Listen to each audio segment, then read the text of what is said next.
Abongile Dumako has been speaking to NUMSA workers in Uitenhage in the Eastern Cape.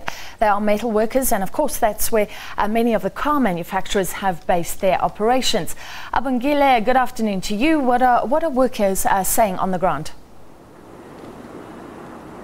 Good afternoon, Francis Head. Of course, we are coming to you live from Volkswagen, South Africa, here in Uitenhage.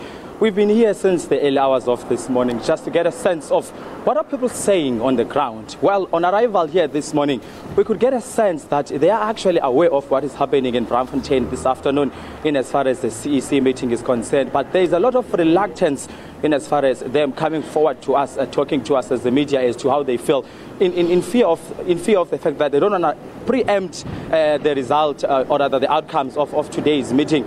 Now, we've been trying to speak to people here. They say that they understand that yes, there's a possibility that they might be ousted or rather suspended from their mother body, which is COSATU. But however, no one is willing to come to the fore to actually speak to us as the media. You recall that, Francis, heard the fact that NUMSA actually is a stronghold in as far as membership is concerned. That is now the Eastern Cape, naming a VW right behind me, of course, Ford and General Motors here in Port Elizabeth and Mercedes-Benz in Port Elizabeth.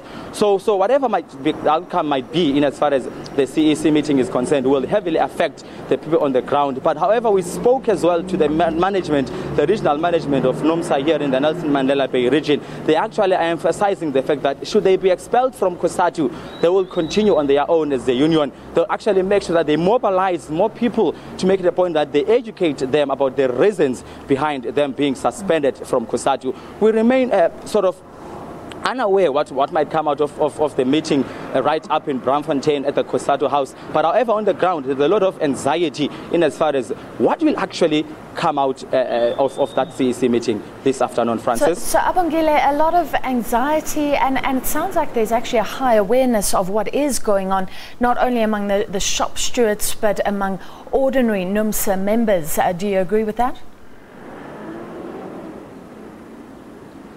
I'm struggling to get to hear you because of the windy city, Port Elizabeth. But what I can tell you that, Francis said, from what we have observed since the early hours of the morning, is the fact that, yes, this anxiety is beginning to mount up to the highest level, because this uncertainty, I would say, to an extent, is giving a lot of confusion in as far as people on the ground are concerned. That is now specifically the workers from here at VW, Ford Motors, and of course General Motors, including Mercedes-Benz in East London. So really, we're sort of waiting and seeing what's going to come out from the CEC meeting up in Braamfontein in Johannesburg. Basically here, to an extent, it's business as usual. We've seen people coming in and out of VW right behind us, changing shifts as we are moving on to the next shift after lunchtime. So basically, it's more or less business as usual, waiting in anticipation that maybe whatever the outcome of the CEC meeting will not really heavily or negatively affect people on the ground here in Port Elizabeth. Thank you so much, Abongile Dumako from Uitenhage in the Eastern Cape.